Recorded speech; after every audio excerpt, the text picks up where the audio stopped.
I'm so lucky to be here with Mally Bonner, one of the most sought-after vocal directors in the music industry. He is here with tips to help parents teach their kids to be more inclusive and accepting, which we all need. Welcome, Mally. Great to see you. Thank you so much for having me. When would you say is a good age to begin teaching our children about race issues, and where do we start? Yeah, I mean, that's a big question, because I think we all want to have those conversations but don't know when, especially with race is so sensitive, right? Right. But I think the best way to do it with our young ones is just having a diversified books that you read your children. That's the first thing, because representation, like seeing different children from different cultures as they're reading, that's a big part of it. And then acknowledging the differences and where they're from and what they do in their culture and what we do. And so that way they're not surprised when they feel like, wait, I'm not the only one. Are they different than me? No, we're all very different and unique and special. Those are really good tips. Yeah. Okay, and why do you think children can benefit from learning about people who are different from them at an early age? Yeah, I think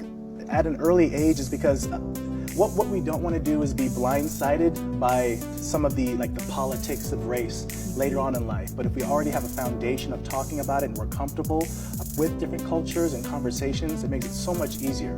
So we see now that it can be polarizing, and it doesn't have to be that way for this next generation coming up. How can stories of pioneers from over 150 years ago inspire children today? So I grew up in a Christian home, and learning about Shadrach, Meshach, and Abednego, Daniel in the lion's den, Joseph of Egypt, who all spent portions of their lives enslaved, right?